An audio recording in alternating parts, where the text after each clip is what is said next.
Fossil Pokemon.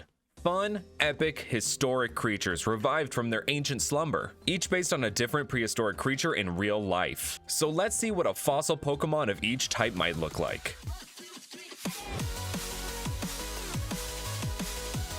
Hey everyone, Brandon here. The fossils are some of the most fun and unique Pokemon in the franchise, even receiving their own exhibits in actual museums in Japan that explore their real-life counterparts. Ah! Excavator Pikachu is so cute! With 8 of the 18 types covered by previous fossil Pokemon, today I wanted to explore what the other 10 types could look like and what prehistoric creatures might represent them. If you're excited to see a fossil of each type, make sure to hit that like button, subscribe, and hit that notification bell to keep up to date with future videos. And while we're on the topic of prehistoric creatures, let's talk about today's video sponsor. If you click this video, I assume you like both Pokemon and dinosaurs, right? Well then, do I have a game for you? Jurassic World Alive. It's like Pokemon Go, but with dinosaurs. Thank you to GlitchxCity for sponsoring today's video, and thank you to Universal Studios Licensing. You can go ahead and download the game for free using the link below on your mobile device or tablet. I'll be giving away 2 $25 Nintendo eShop gift cards, so stay tuned to find out how to win one. Jurassic World Alive is one of the top AR collection games on the market and really stands out from the rest, with PvP and PvE raids that are turn-based, which adds an extra layer of strategy to each battle or raid you do. Just like in Pokemon, you need to choose a team with the right type advantages and use the right moves to come out victorious. The collection mechanic is also unlike anything else currently out there. You go around the world collecting creature DNA via a drone that shoots darts, which is then used to create these amazing creatures. After evolving your creatures, you can even fuse them to create stronger hybrid creatures, which you can then use in battle. There are over 280 spectacular creatures to collect, all with different rarities,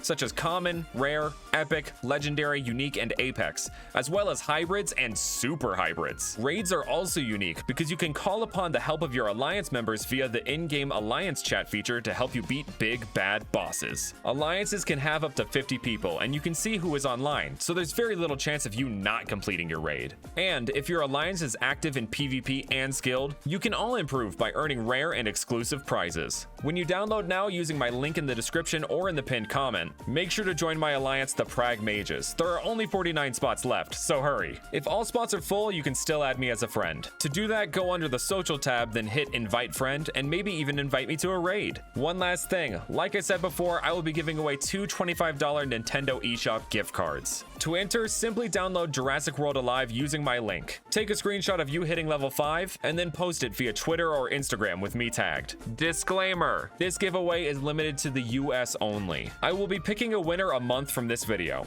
Also, if we hit 500 downloads using my link, I will be giving away an extra $25 eShop gift card. Once again, thanks so much to GlitchxCity for sponsoring this video, and thank you to Universal Studios Licensing.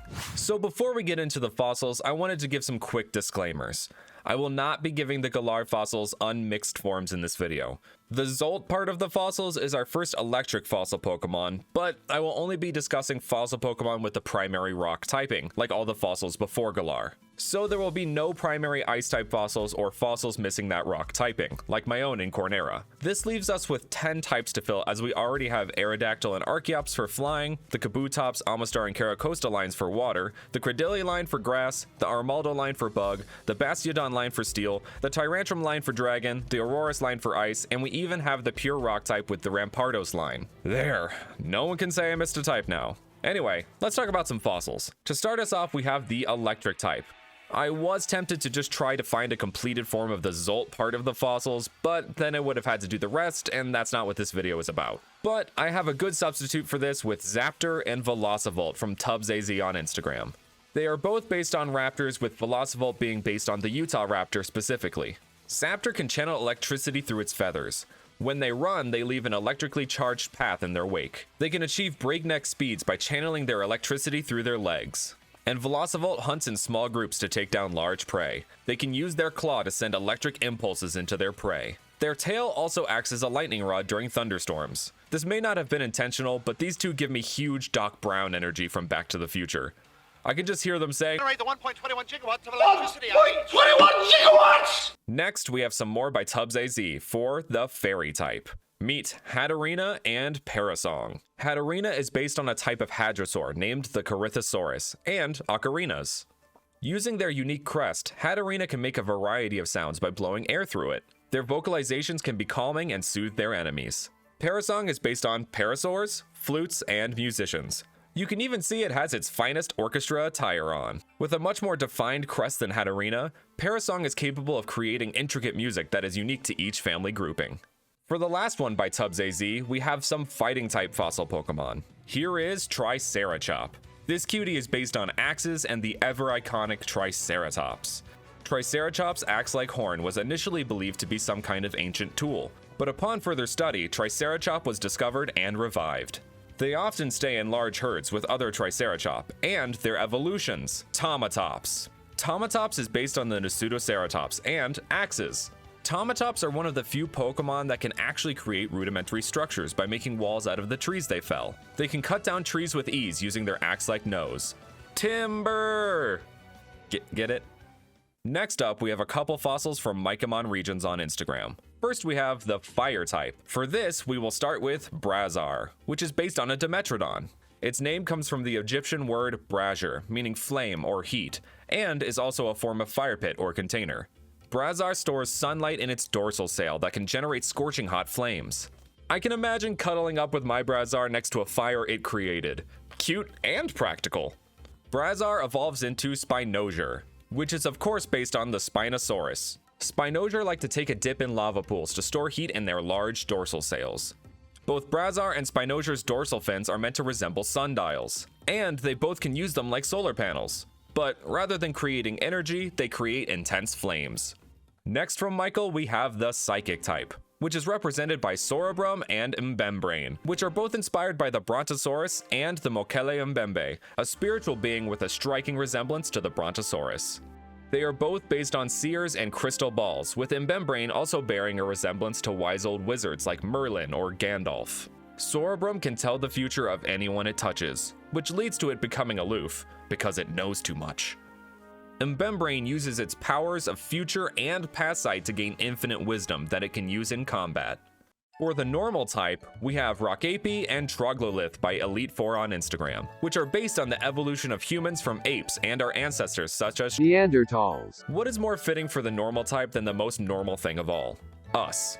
These Pokemon are considered to be the missing link between humans and Pokemon. As you can see, they have major gender differences, which actually affect more than just their appearance. It also changes their behavior. Male and female Troglolith will raise their young in very different ways. Male Troglolith are aggressive and keen on challenging Pokemon and other Troglolith to battles, while the female Troglolith like to gather berries and bond with other Pokemon species. Those Troglolith that used both techniques adapted better and survived longer. I also love how Rockapi's name comes from the lullaby Rockabye Baby. Very clever wordplay. For the ground type, we have some Pokemon that may look a bit familiar from the Helenos region on Instagram. Here are Cedadile and Alterodial. They are the ancestors to the Crocodile line and are based on the Caprosuchus, also named the Boar Crocodile. Alterodial's name comes from all-terrain, to refer to its title as the Land Croc Pokemon, and that it is a crocodile, which usually are more of a strong swimmer, but Alterodial also has a land advantage given its long legs, which can be used to sprint, and its rock and ground typing. A double entendre name. I love it. For the poison type, we have Elegu and Tartusk by Subjectively here on YouTube.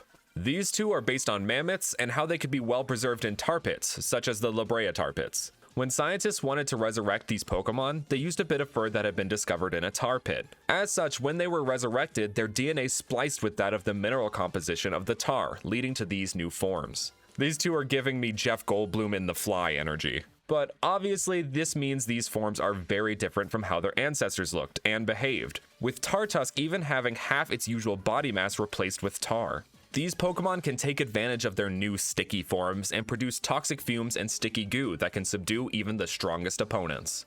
That last entry was pretty dark, so let's talk about the dark type. For this, we have Cubble and Mount Tiger from the Wesco region on Instagram, which we recently did a region review on, so check that out if you missed it. These Pokemon are both inspired by the ever-famous saber-toothed tiger. Ugh, my Power Rangers tingle is on full blast right now. Okay, I have to say it. Saber-toothed tiger! Cubble is a very crafty little Pokemon that will pounce at any opportunity that presents them with food.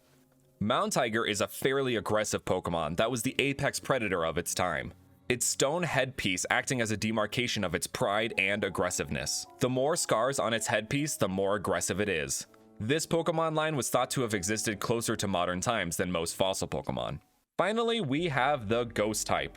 To represent this, we will start with Sorotomb by Valuart over on Instagram. This little guy is inspired by the mighty Stegosaurus and tombstones. No, not the pizza. Great, now I'm hungry. Sorotomb has the unnerving ability to drain the life force from Pokemon around it. It is heavily debated among scientists whether this is in fact its original form. Sorotomb evolves into Stegoleum, which goes from being inspired by tombstones to being inspired by the entire graveyard. Stegoleum can shoot the plates on its back like missiles. Studies suggest it might have been part grass type before the extinction of its species. Talk about a grim ending, am I right? Anyway, that's a fossil Pokemon for each type. Make sure to let me know which one was your favorite. And don't forget to hit that like button, subscribe, and hit that notification bell to keep up to date with future videos. Thanks so much for watching, and with that, I will see you guys next time.